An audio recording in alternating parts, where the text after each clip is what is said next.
And with the dulcet tones of that lovely song by Colliding Suns ending and that giant big hexaphone logo staring you in the face, it obviously means it's time. Hello, everybody. It is Pseudo. It is Tuesday, which means it is time for the Campfire, our show on MMOBuff, all about community, all about building and strengthening community in the online gaming world. And that is about as professional as you can expect me to be for this entire show, because we are tackling a topic that I am very passionate about and I have a few thoughts on. But as always, I am joined by the hostesses with the mostesses with the sequin dresses of doom. I am joined by Screenager. I'm the cat. It's amazing. Are you pointing at your girlfriend and saying the cat, or because I didn't see the cat? It was like a flash of black, just in the back. Not the Safi. That's not the cat. You just totally made a rhyme, and that was awesome. A flash of black. It was the cat, and anyway. All right, Blankspace is also here. Hello, Viking King. Hello, I hope everyone's having a wonderful day. Gonna talk about some community stuff after launch, so looking forward to it. Oh, so am I. So am I. So here's the deal, folks. We know that chat's a little flaky right now, but we still want to get your input. We would like to hear from you guys, and we're going to bring this up a little bit later in the show. But what we want to hear from you guys are stories of guilds that you may have been a part of, communities that you may have been a member of, where when the game got launched, let's just say shit hit the fan and the whole thing fell apart. Or other horror stories along those lines, so that we can discuss them and make certain that we share that, hey, you know, this stuff does happen. There is a way to recover, but sometimes knowing the warning signs is the only way you can save yourself. So, with that in mind, carriers, people, carriers. See, I like how you phrase that. That is absolutely brilliant. Do me a favor. When you have something that you would like to share, please preface it with a Q and a colon. We do not have a heavy moderator for tonight's show. So what I need for you guys to do is make certain that I see it and the other people here see that you are actually trying to say something to us. But what I'm going to do now is something unusual. Is this for us or the chat? Because go ahead. The chat. That's for the chat, not for me and Blank. I'm just no, I need this you guys to raise your hands when you want to talk, and I'll call on you based on who I think has the right answer. Actually, probably the wrong one, just so that I control. Put the axe down. Okay, so here we go. I'm going to do something that I think is going to be really fun. Now, this concept in this entire series of what's going on was actually inspired by Ed, aka Screen, and I want to give him just due. So what I'm going to do is I'm going to sit back and I'm going to let him start and guide us. Because remember, last week we talked about the launch itself. Now we're talking about the post-launch. Okay, so last week we spoke about pre-launch. Essentially, your short time from when you are just about to go into a game to when it goes live. Things you need to know just in preparation for when your community that you've put together for a game, say like Elder Scrolls, like WildStar, games that have just gone live, and what you need to think about when you go live. Because it's one thing, we've gone through recruitment before, it's one thing getting a guild together, it's one thing getting some people together, but then you need to organize those people and move them into a game, and there are a lot of things to think about.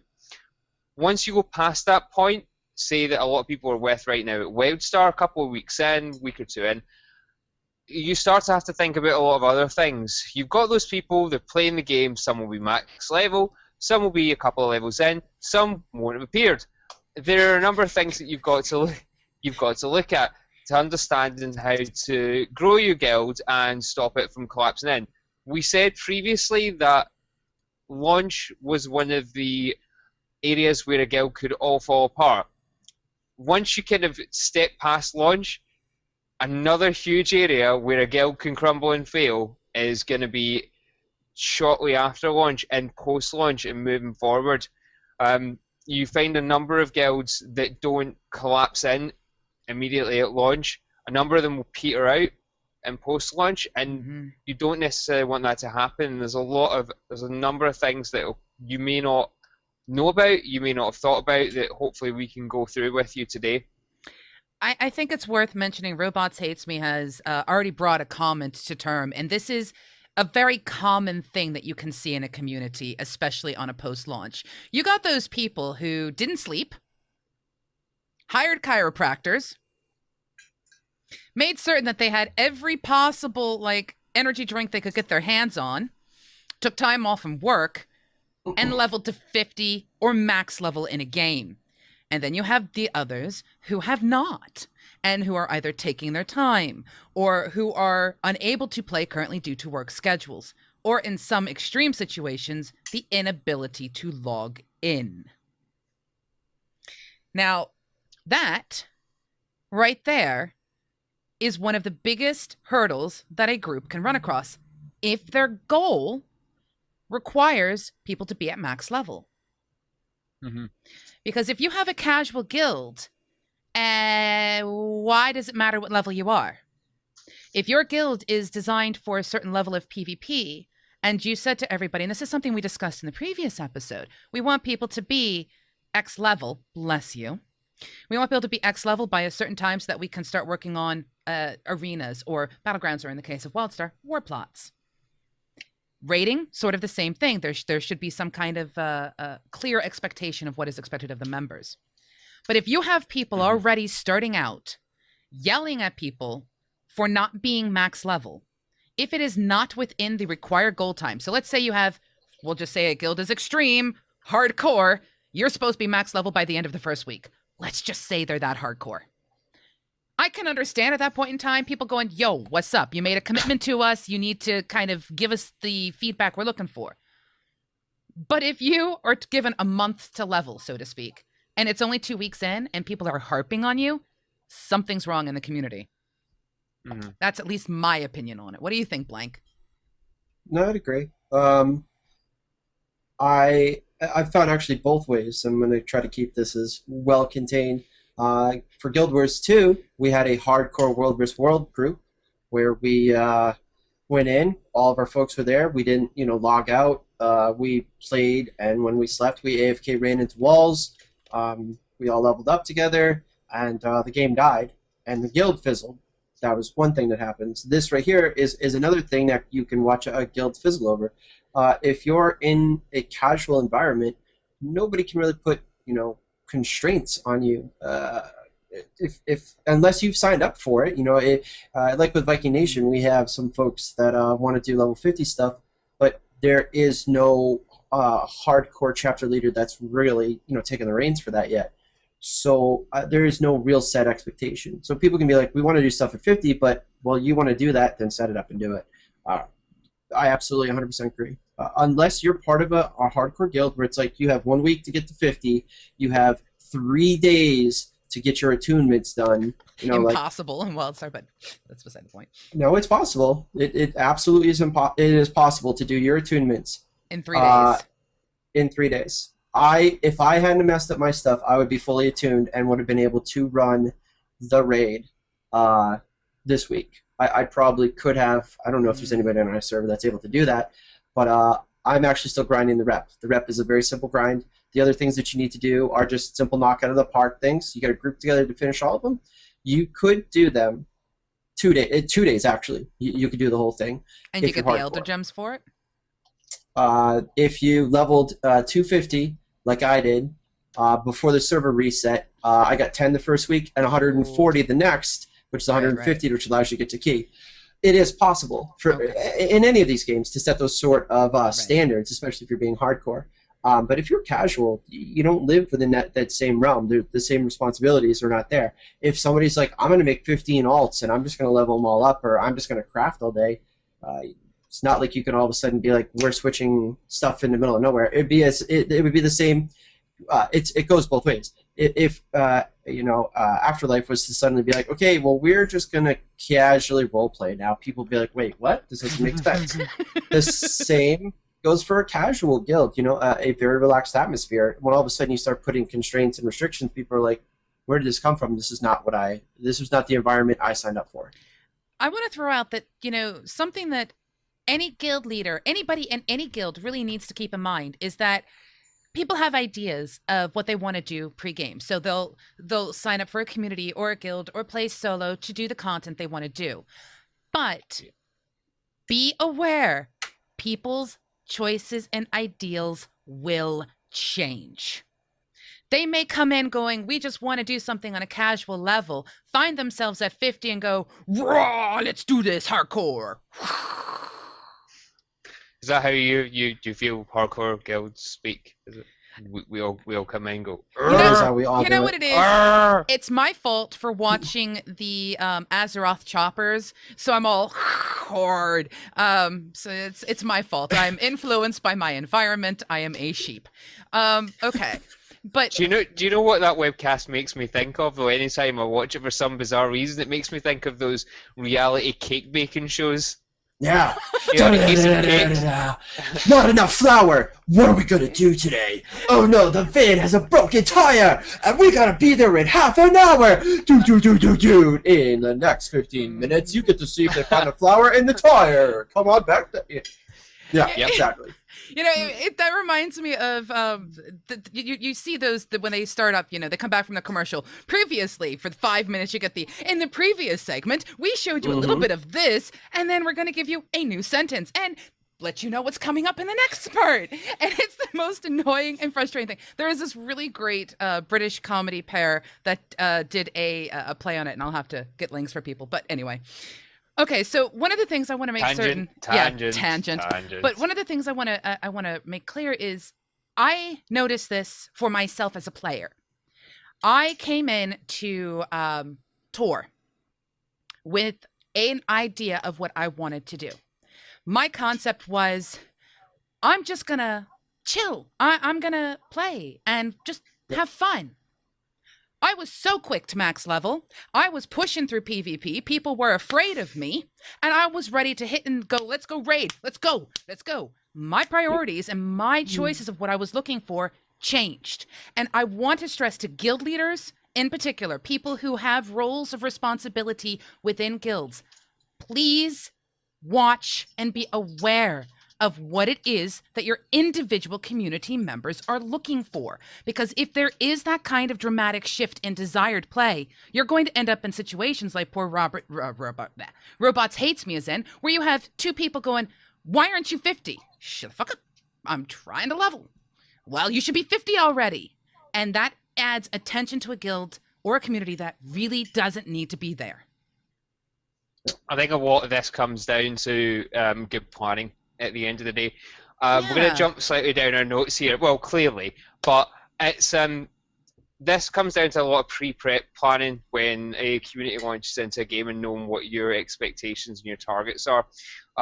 Those end game targets that you're looking for are you're going to be able to extrapolate from those as to what sort of expectations you're going to require on your members. And the reason that I'm talking about planning and expectations is because it makes things clear for people what they're getting into and what they're signing up for. Everyone can read things a certain way, but at least if you put that down in paper or you've spoken to them, be it in a guild meeting or be it in an email out. Some guilds do inter-guild podcasts. Not that I'm saying that everyone needs to do that, but they do that to communicate with members.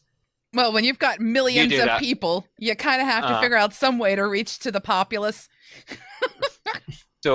But the point is, these different forms of communication, be it your forum, podcast, guild meeting, whatever, you set down these sort of rules and expectations, and they all stem from what you want to do. So if you want to do in-game, say you want to do in-game war plots, then you need people to be at max level. So we're talking in terms of WildStar. You need people to be max level. You need to make certain expectations in terms of materials you're going to have. You're going to require certain expectations of how many people are going to need to be architects. You're going to have these things then become requirements of that. And then you can start laying out, well, I need people to be this level by this time. This seems fair. And then you can go ahead and you can say, well, are people going to meet this? For example, like Blanca said, he could have a hardcore guild. He could be recruiting people, and he could have recruited lots of people that are 18 to 20. They have the time. They have loads of time. they are at university or college, and they can just take 2 weeks and go, I'm not doing anything. And you can go, right, this is reasonable. I can say you will meet 50 in 2 days. It will be done. Whereas I may recruit people that have considered themselves hardcore, but the majority of them turn out to be mid-30s. They've got work, and they've only got a few hours a night to play. So I have to then go, well, I want everyone max level as quick as possible, but maybe I have to split that into a couple of staggered settlements and go, you'll be level 30 by this time, and then you'll be level 50 by this time. And then you have to decide what you do if people don't meet those expectations, but that's a whole other ballgame. The important thing to realise is that you need to know what you want to do, whether it be if you want to be giving an experience or whether you want to do something end-game, and then once you work out what you want to do, then you can start making those expectations for leveling. You could end up with people who are utterly addicted to playing to the point where they're taking their laptops to work and secretly sneaking in game time play during their work breaks. Not like anyone would do that, right? Crazy graphics. That's nothing. That's literally nothing. That's nothing. That's mild. I mean, we're talking about remote connecting to like so that tunnels, people. Yeah, that we're like, okay, I'm going to remote connect home because there's a queue, so it takes me an hour to get home. I'm going to connect now, so when I get home, I can just put my stuff in. And like, all right. So let's get into this slightly, because let's go off tangent and give a little bit of advice on that whole leveling and logging in thing, because we know when we get into close post-launch that games always have MMOs always have queues. Other games might have difficulties, but MMOs are intrinsically have queues. Most traditional MMOs do. We had Star Wars had queues. I remember Aeon had queues. WoW, when it was up, close after launch, had queues. WildStars had queues in some respects. And what Blank's saying is that there are ways around that depending on how fast you want to level. And this gets back to managing how players meet those expectations. So we're going to stick with leveling. And when it comes to meeting those expectations, if people don't make those expectations, do you support them and give them advice like Blank's about to tell you about logging in via VPN? Or do you just bring down the ban hammer? You have to make it very clear what you're going to do if people don't meet those expectations. We'll go off on a tangent slightly, and Blank can tell you about how to log in via VPN if you want to level fast. Well, here's the thing. I'm going to get in because I know Blank is going to come up with some absolute, like, proper, like, in your face rah, because apparently I'm very rah today and I'm no longer this, I'm apparently this, and I'm weird. But anyway, okay, when it comes to the leveling thing, there are 3 key things. 1, you need to be very clear what your guild's goal is, and everyone needs to agree to it. Whether you have people sign a forum post that says, I agree to what is required and what the goals I am seeing this guild as, I don't have any questions anymore, it's all clear to me, it is as crystal as can be, and have them sign it. Whatever you have to do, you have something to then hold people responsible against. They've given their word, they've said they've read it, so be it. Or they've verified that there's clear. So clarification of goals is important. Number 2, you also need to have a good, clear set of communication with everybody. So if someone is expecting a baby, if somebody has just found out that, you know, their tires and their car blew up, or their carburetor blew up, and it's going to cost them money, and they need to put time into that instead of playing, you need to be aware of this. There needs to be very clear communication, both from top to bottom, bottom to top. There needs to be some kind of leniency if that is your case. If you are the type of guild where if somebody is expecting a child and, you know, their son is born and the guy is absolutely hysterics and his wife is still at the hospital, but you expect him to be at raid, you need to make that bloody clear. You also are a really evil person, and that's just all I'm going to say. I have known a story where that has happened, and I find people like that wrong. But anyway, if that's your case, it needs to be clearly specified. The third thing is there needs to be a clear definition of the discipline. Because if you do not have, this will occur to you if you do not reach this goal, people are going to be lackadaisy. They're just going to be so lackadaisical about it. They're just going to be like, yeah, so I didn't hit it. Oh, well. And then the officers have no leg to stand on, and that's not cool. You need to have something in place, I think, to have those 3 key structures to make the leveling process happen. Now, You guys are so cute. I know. You know why? Aren't we lovely? We're gentle. Well, but this is the thing, though. You guys are talking about, like, and it's so funny. I'm sitting here. You're like, this is what we got to do if people don't meet leveling expectations. And I'm sitting here from my experience, and I'm like, we have conversations about people who, like, listen, you have to get up every 12 hours. Like, mine is totally different from yours. Mine is like, you're only allowed to piss in your piss bottle 3 times before you have to go get up and go to the bathroom. You're not allowed to do a 20-hour session unless you can prove that you can do a 20 and 4 for 2 weeks before a game launches. Your experience in people meeting, mine is the opposite. Mine is like, you have to do this healthy. You have to drink enough water. You have to have the right sort of food. It's so funny to me where you're like, you have to meet the level expectations. I'm like, you need to go to fucking bed, dude. Like, mine is totally different from. Well, see, what you're going on is through that. My point is simply, if you're going to do something and have any kind of leveling restriction in place at all, it needs to be clear. In your case, it was a healthy gaming perspective. That was your clear-cut goal. That was your clear understanding. You put already, from what you were saying, 2 weeks proof into it. You put into it a built-in safety net. You already had those clear things laid out, and people understood. Yes. See, you already had those things laid out. Now, what would happen if somebody in the Viking Nation partied hard, did all this stuff, and was not doing it healthily? What would you do? What's the discipline for this? Because they're breaking the rules. It depends. I myself, for WildStar launch, had played 20 and 4. With the queues, I didn't want to log out. So what I did was I went 30, 40 something. I don't remember what it was. I did 36 straight. And then there was a 2-hour break where they brought the servers down, so I took a nap. And then I came back and finished. Telling you people, he grew that beard over the 36 hours. I watched him clean cut when he started. Haggard by the end of it. He was like hanging bottles off the beard. Well, because it was like, people were talking about queues, they were talking about it was taking forever to get in, and it was that same thing, like, I'm not logging out, like, it's not happening. So at that point, I adjusted, like, I drank more water, I made sure to get up and walk, but I also didn't do, like, there is a way to do things as healthy as possible, but, like, balancing things, but the game dictates, and I've had, in Guild Wars 2, the one other person who beat me to max level, because he was also doing crafting, he asked me, because he's like, look, I've kind of been up for 40 hours. And I'm like, you should probably, he's like, I don't think I need sleep yet. I'm going to go another 8. If I get to 48 and I'm not tired, I think I'm going to just take a break and AFK walk, and sleep for a little bit. But you can't have a strict, with hardcore players, it's not the same as a casual. Casual people need more incentive. With a hardcore member, you have to delimit them, not delimit, that's the word. You have to give them guidelines that there's a certain point where, okay, this is too much. But you're a grown adult, I recommend that you stop, especially like, if you watched my stream, you saw me drinking energy drinks, but then you also saw me drinking 3 or 4 bottles of water directly afterwards. Yeah. I knew I needed the caffeine, but then I needed the water.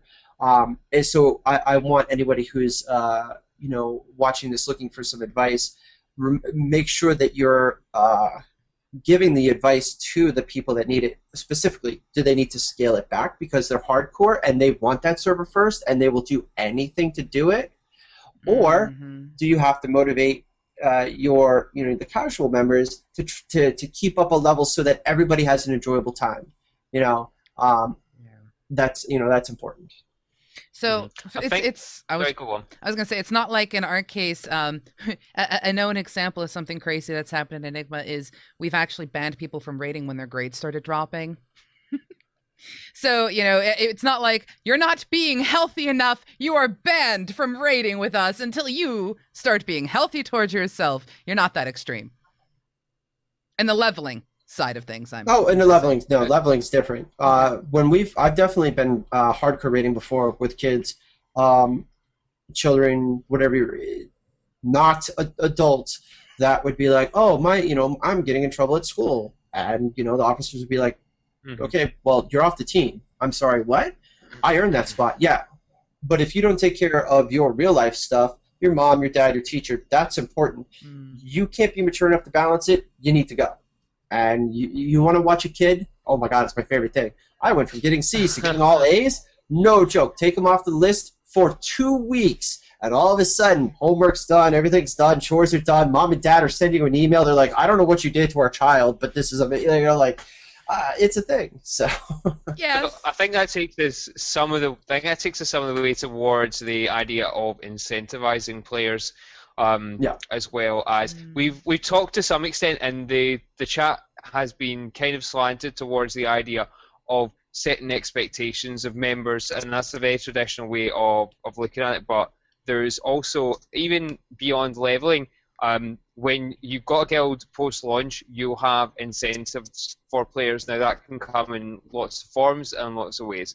Like Blank has said, you've got the incentives of actually being on a raid team, which can sometimes come very quickly, can sometimes come a lot further down the mark, but you can be your behavior and your performance through your leveling process, through your time online, through your general behavior, can all count towards that. It can be more traditional in the forms of you can run events, and that kind of takes us towards producing content for players as well as incentives that content can tie with. When you've got a guild that goes shortly after post-launch, people will chew through the in-game content, and you'll have that there as a buffer to some extent. But one thing about communities that's relatively consistent with communities that run for a long period of time is, whether it be intermittent or whether it be consistent over periods of time, there's always content, whether that be community-driven content, whether that be scheduled raids that's game content. There has to be some sort of organized community content, be it in a casual guild, be it in a hardcore guild. And for example, there are plenty of casual guilds in Guild Wars 2 that run guild missions every single week, at the same time every single week, and they still run them because it gives people time to come together and do something as a community that everyone's at kind of a base or medium level at. So you want to look at doing that. Whether, as I say, it be in-game content or whether it be stuff that you run, that allows you to incentivize players not just to either do the content or get to do the content, but to communicate and come together as a community. And you can incentivize them just with the content, or you can do it with external stuff, prizes. You can have, you've got things like WordStar where you've got cred. Guild Wars 2 allows you to gift stuff to people. I think all three of us have a pile of swag beside our desks that's threatening to take over a room. I run guild events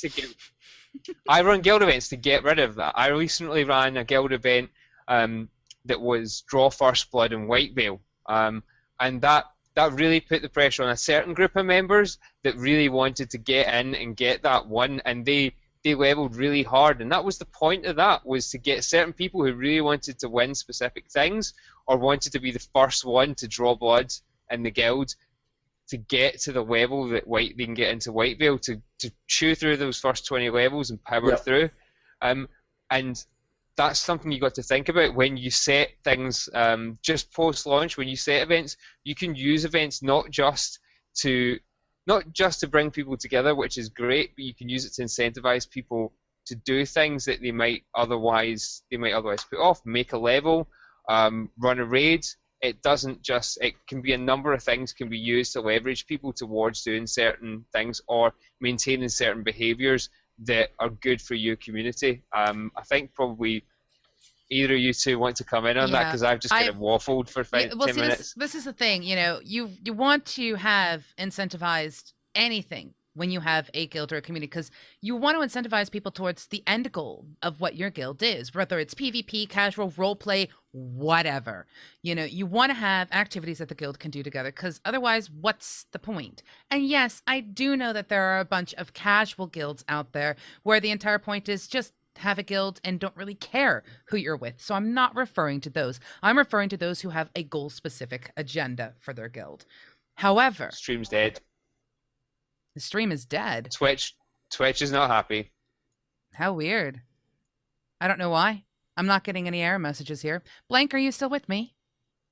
I'm still here. XSplit must have kicked you or something. No, I've gotten no messages, no nothing. In fact, I'm being told absolutely nothing has dropped.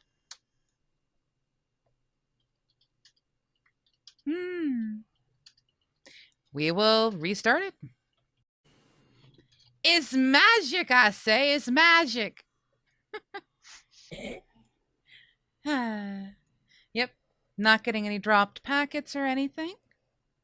Oh, and we're apparently back on live. But, okay, so going back to my statement, having those incentives is great. However, you put a goal out on the table screen that could have been incredibly frustrating for those who were in a queue, for those who couldn't get in, for those who couldn't be a part of that initial grind. How did you balance out that fact with the first blood drawn? Yes. What is it? Here we go. One of my favorite positions that I take from real life, managerial, into gaming life. If you have a casual guild, and even if you don't, you have a hardcore guild, I recommend strongly finding a events coordinator. Now this person, they not only do in-game, social media, email, forum games, no matter what it is, comes up with, and it needs to be somebody really creative. I kind of suck at this, which is why I hire people to do this for me. When I do marketing events and stuff like that, I have them come up with these cool ideas. Somebody who's like, okay, we're going to have a fun leveling day where we're all going to mentor down to one person's thing, and we're going to go run around and we're going to roll PvP. Or we're going to get together and role play. And it's going to be open to everybody. I recommend most organizations have a community event coordinator that can listen to people, take in advice for different things to potentially do, schedule them, and reschedule them from other times if you have people all over the globe. It allows you to get people together to try an arena against each other. It allows you to, so for your hardcore folks, it allows you to do a hardcore goal. We used to do events, gathering goals in Guild Wars 2. We took an hour, and the group that gathered the most got to keep half of what they gathered. Every other group had to give it all up. Like, just fun things that your organization can do. It doesn't matter who you are. It doesn't matter, what level you are. And then you have the ones that are, limiting, but it doesn't matter. No matter what you're doing, there are events that are coming out for your organization. It keeps it healthy, happy, and fun. And somebody like me is like, dude, I'll come to a role-playing event, but somebody's buying me a beer. Like, I will come to that, but somebody's buying me a beer, and I get to play the loudest, dumbest guy you've got. Whatever script it is, I'm in. So please, if you're watching this and you're like, this is something cool, take this away and find a very artsy, creative person to do this. Somebody who thinks way outside the box, who's like, I want to try and do this event, and you're not like, oh, that sounds difficult to set up. Nah, but instead it's like, when are we going to do it? Because you will have a much healthier, hardcore, casual, role-playing, whatever it is organization, because your members will be happy and engaged on whatever level. Social, in-game, email, forums, whatever. I completely agree, and I want to throw out for those event coordinators, there's something really special about having hide and seek, especially in today's day and age of Twitch. So if you have the fact that you've got, Twitch is going to naturally put a delay up on your screen. If you play a game of tag, hide and go seek, and whoever can catch you or find you, and they can use your stream to find you, it's an event. It's something you can do. And I used to do what you used to do, Blank. Except I did it a little differently. I used to get the entire guild that I was running back in WoW on the US servers together, and we'd farm, and we would have it so people could pick what music we were listening to, and everybody was listening through Vent to the same exact thing, and it actually caused some rather hysterical moments. Because, someone decided to do something really crazy, and this was back when you could actually transform into the little, I was about to say skeleton, but just the undead with the guitar, doing the little wheelie things. It created memories beyond just the hard work that is required to do that kind of farming for a raid guild, which is what we were. So, yeah, events, I Blank. Seriously, I just bow to you. I bow down to you on that because it is so true. Enigma has one. I will tell you that. In fact, we've got 2. There, man. Willing to buy one for WildStar. Let me know, VikingNation.net. Need somebody who comes up with really cool events. We're gonna get our just promo our guilds out there, after no. But as it as it stands, I think the point that we were really focusing on is that not just obviously the community-driven events are great, but you need to have some content beyond post-launch. Players will chew through that content, and it will become repetitive. And then people burn out. They fizzle out really quickly. They'll chew through the content and they'll focus on the content they enjoy. So people who want to run dungeons will start running dungeons, and they'll run the dungeons until they burn themselves out of dungeons, and then they'll go, done here, gone. Okay, it doesn't happen to everyone, but I'm taking the most extreme example. Yeah. PvP players are really bad at fizzling themselves out on doing battlegrounds. Just hitting battlegrounds until the 50, and then going, done. The field marshal grind. Oh, God. Exactly, and same thing happened with Tor as well. You have to be aware of that. That's why you have to have content in place for when people make their max level, or when people are currently leveling through that post-launch period, because people are going to burn themselves out of the content they want to play the most, and that's why a lot of people didn't play beta in World Star, for example, because they didn't want to burn themselves out. So as long as you have that content planned, be it raids, be it hide and seek, be it farming, be it incentives, be it open world raiding, which I am so looking forward to taking groups just to sit on enemy citadels. I haven't done that since Rifting in Aeon, and I miss that so much. And that's not incentive driven, that's just giving people content that they want to do within my community, that they desperately want to do, and giving them a chance to do that.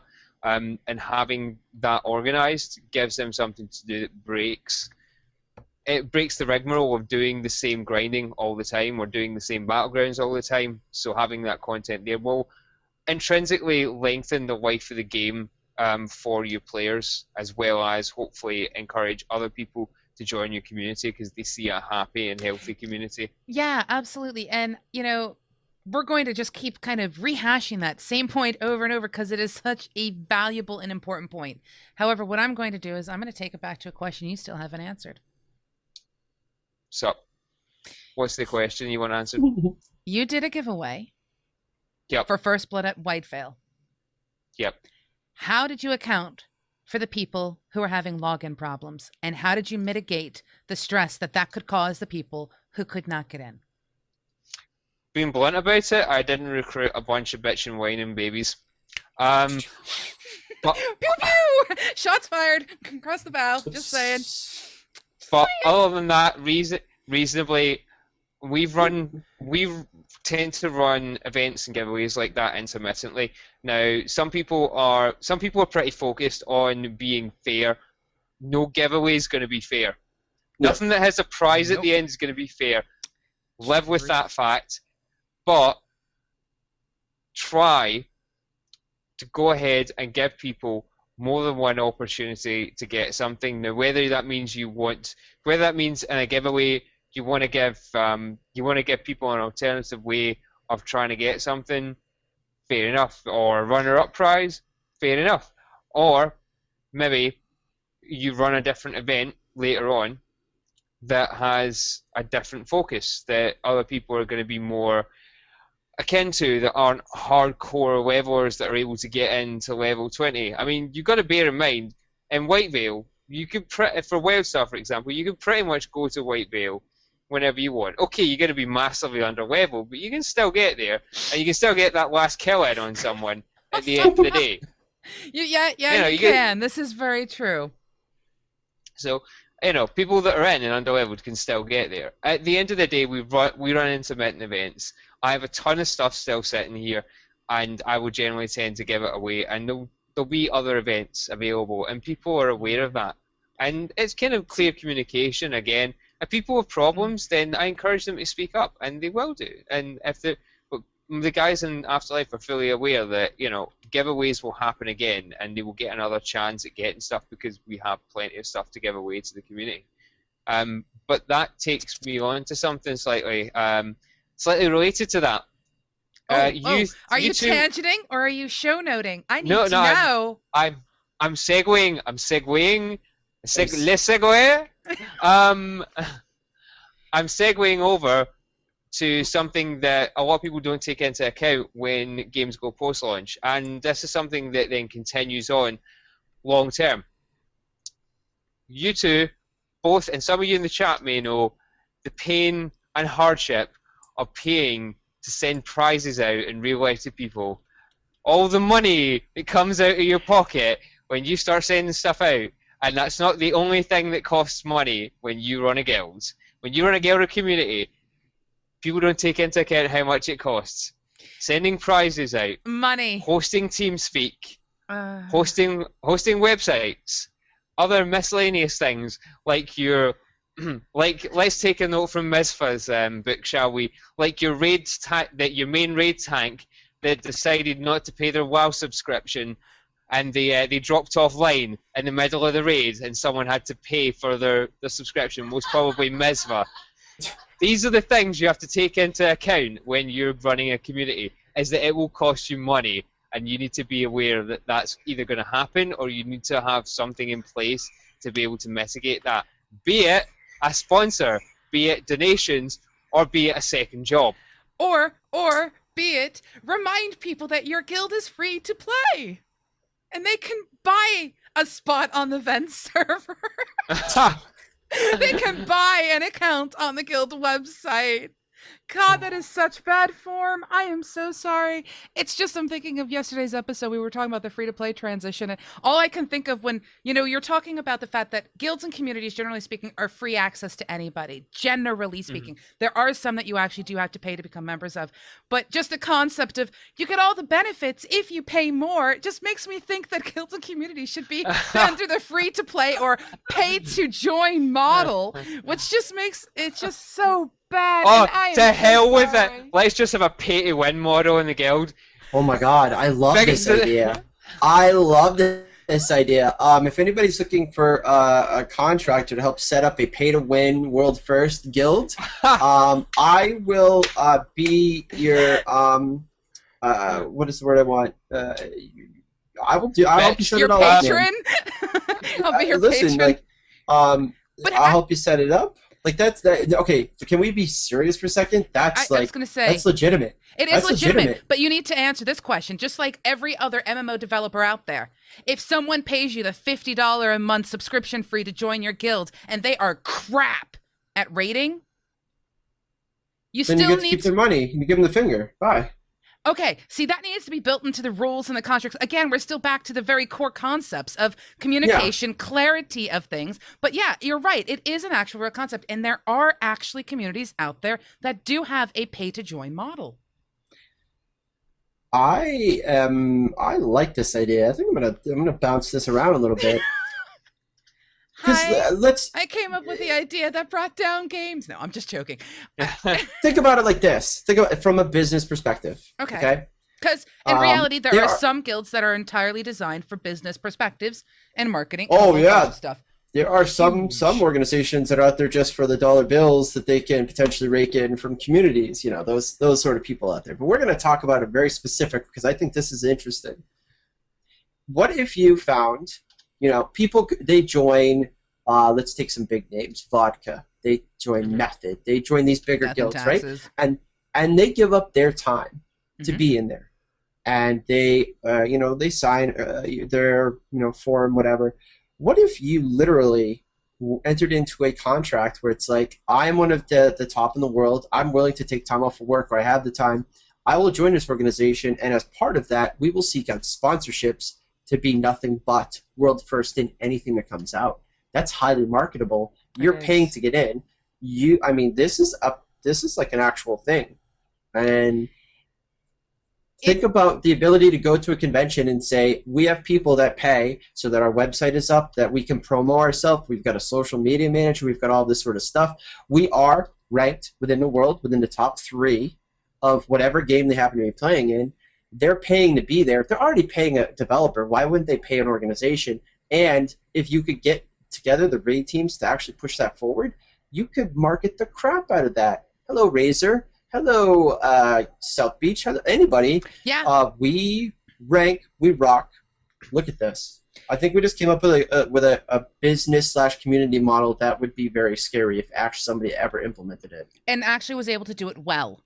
That's the key. That takes a lot of time. It takes a lot of effort to get it right because you need to have the right people in place. I zoned out speaking to the chat. Can we? No. I want to throw out there, if anybody who joins a community, anybody who joins a guild, you are, whether you admit it or not, going under some kind of contract of service between the guild and you, or the community and you and the guild and the community. It may not be written in ink, it may not be signed in blood, but there is some kind of agreement that is being made.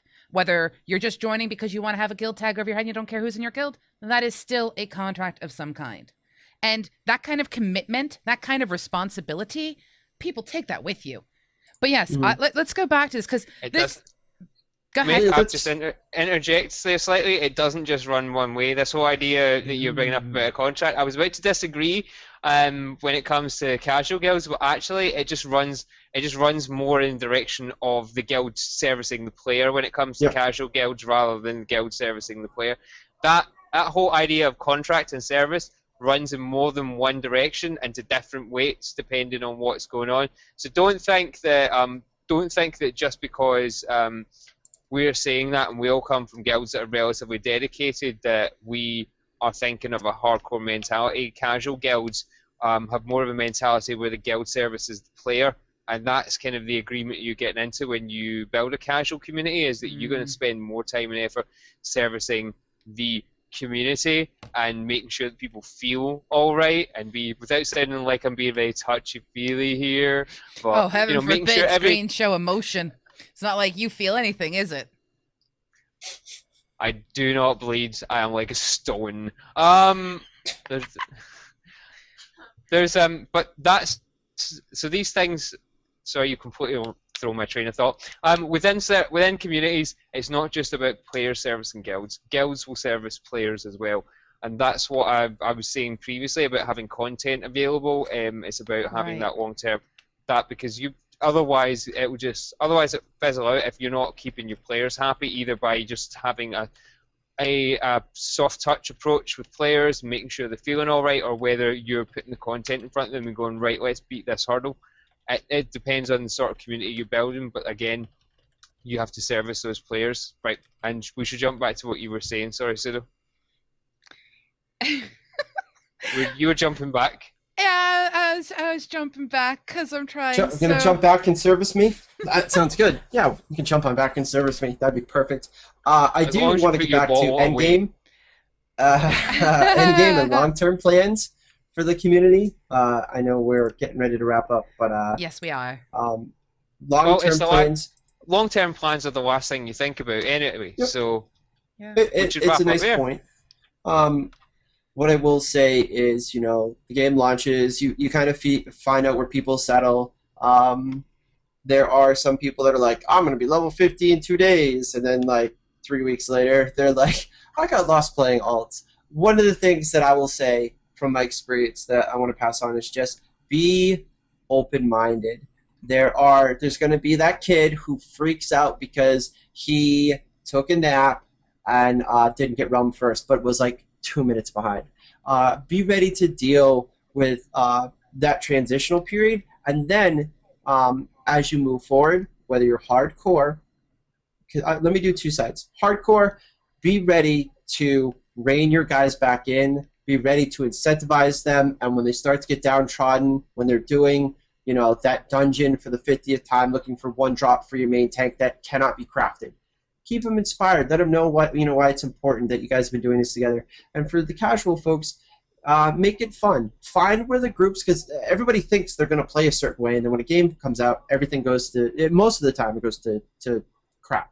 People are like, oh, I want to do just this, and then they PvP at a level 50, and then they're done. It's a lot of casual guilds fall into the pitfall of, because there's no direct focus, everyone goes. Yeah, and that is actually one of the key ways to actually see a guild literally dissipate is you don't have those common objectives, those goals, those social interactions, those literally having someone put together social events. Also, for the casual groups. Make sure that along with the coordinator, you also think about the longevity. Some folks are going to get burned out of one. Find the people that are strong within their subsection and use them as tools.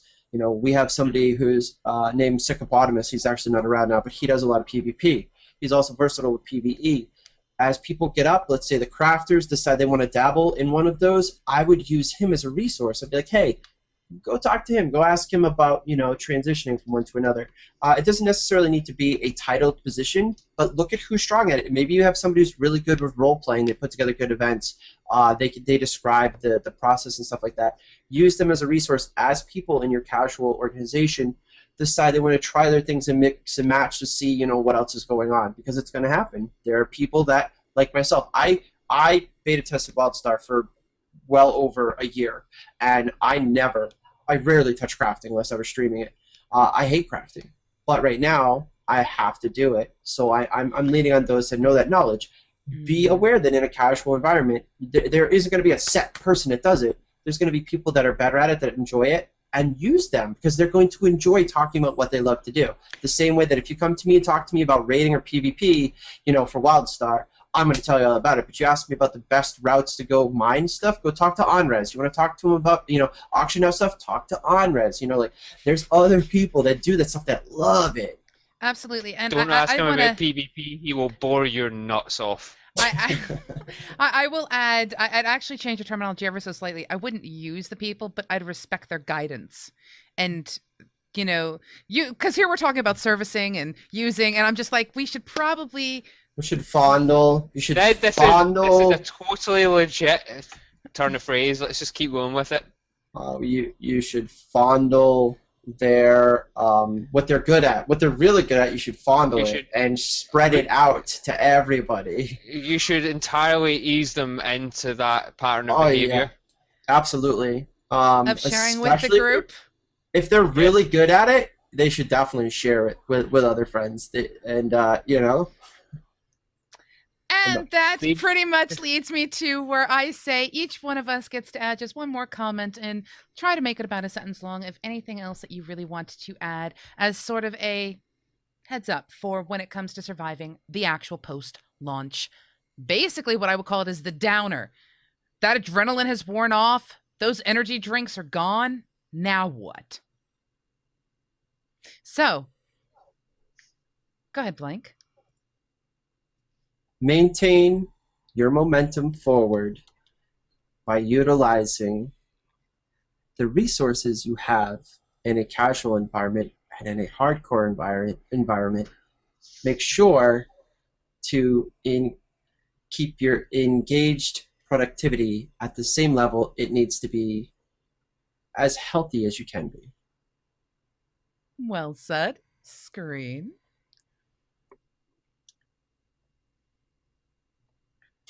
I'm going to make it a bit more succinct than Blank's, because frankly, the Scottish education system isn't up to that. Be clear, be concise, communicate with your members, and don't take any crap at the end of the day. I've seen far too many girls just fizzle out because of drama. Don't encourage drama. Level hard and carry a big. I just have to ask, oh, yes. Blank, I know you've moved. Is your D on your desk? It's not. Okay. It's not. I can probably go find one potentially, but it's not. It's not. I'm sad. All I have right here is my axe, my little man, and my hat and my glasses. I don't. It's two still in a box. I got my D in a box. One.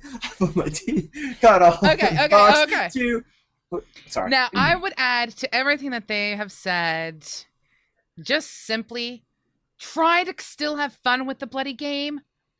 Because if you end up burning yourself out because you are spending so much time trying to balance all of the jigsaw puzzle pieces and all of the flaming torches, you will contribute to a downfall in a guild if you yourself burn out. So pace yourself. Pace yourself and try to have fun. Because seriously, that's kind of important. But Ness. So what Pseudo is saying is have enough time for the guild, Give up your job. Give up your life. Wait, Divorce Mike- your family. Screw the kids. That's it. You're done. Nope. It is just the guild. Don't let people take advantage of you. Don't let people guilt trip you. Have yourself clear cut in place and truly just have a bit of fun. Because in the end, it is hard work, but it is love that actually has us running these guilds, these communities. And hopefully you will survive launch. Just remember, Only somebody you can says they're prevent forest hardcore. fires? No, they say that they're hardcore. If they're wearing diapers, they're not hardcore. They're crazy. Take a 5-minute break. That's all I'm going to say. When I had somebody ask me that during an interview, I literally was like, I'm sorry? So just, hardcore is hardcore, folks, but don't get it twisted. Don't get your diaper in a twist? Yeah. Are you opposed to wearing a diaper so that we can maximize our time? I'm like, dude, I will buy a cord so I can drag my keyboard to the bathroom if I have to, or put somebody on follow. Just Well, the follow-up wasn't personally. Am I personally opposed to it, or for you? Because what they were literally asking was like, what are the lengths that you would go to be able to try and aim for like world first, or your response was, the end of this interview. Goodbye. No, my response was basically like, because me being me, I was like, I'm sorry, is that really a question on here? Because the answer is no. Like, I have no problem going on follow. I have no problem catching up. I have no problem timing my bathroom break around trash pulls, but there's no way that I am, as a grown man, if I'm not old and wrinkly in a wheelchair, wearing a diaper. I ain't doing it for you. I would do it for money. No, thank you. Not even for Razor. Dude, not even for a sponsorship. Now, Not even for a sponsorship. And here's where we start talking about the pay-to-join model of guilds and communities. We'll have that on post show. I'm just saying, I'm not above a peeing in a Gatorade bottle, but, that's different, just so we're clear. Okay. So now we all know Blank's lines, so I think we'll wrap up the show at that point, shall we? Yes, and now it's time for me to let everyone know what is coming up on our lovely week here at MMO Buff. So you guys are absolutely brilliant, and you guys literally make this show so worth it. So thank you guys so much. I love your little Viking. You seem to have a chip on your shoulder there, Blank. Yeah, he's a chip off the old block. No. Okay, so as you know, today is the Campfire. It's all about the communities, which means tomorrow we have the Blizzard forecast. Now, the Blizzard forecast is about all the different types of things with Blizzard. We are going to be streaming content that is not yet out to a lot of people. This is free advertising. Yes. So, the Blizzard forecast, we have Heroes of the Storm. Blankspace, depending upon how he goes tomorrow, will or will not be there. Judgment call will be made on the night. We'll see if the Pseudo goes, oi, you're not being healthy. Or if the Pseudo goes, it's okay. We'll see. No, but yes, the Blizzard forecast, we're going to be looking at Heroes of the Storm, Hearthstone, and not Mist of Pandora, Warlords of Draenor. And we have some content to share during the show, so you're going to want to be there for that.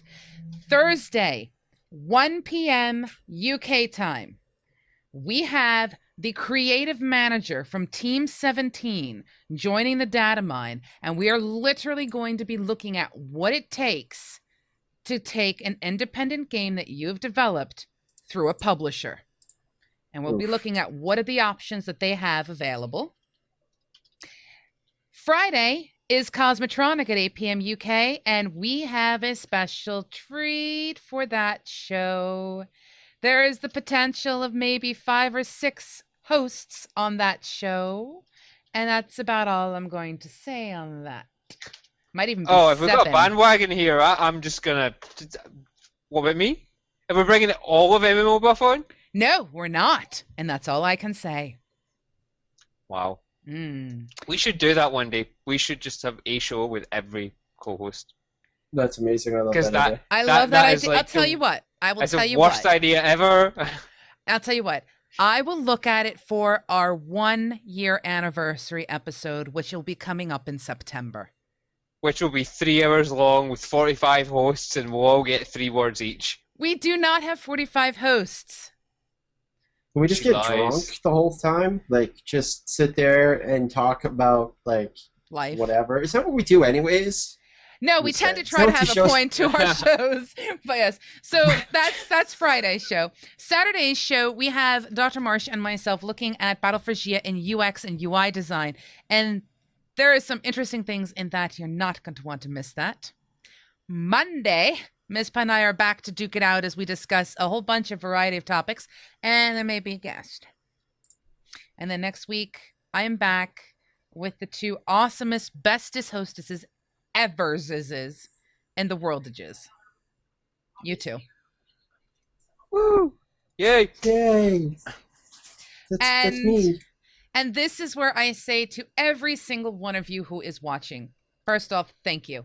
I know that it can be really difficult. We have a lot of different streams going on right now, but the fact is you came here, you gave us a great show, you've brought us great content to talk about in the chat, and it is lovely to see everybody basically being a community together. So from the bottom of my heart, I send you hearts.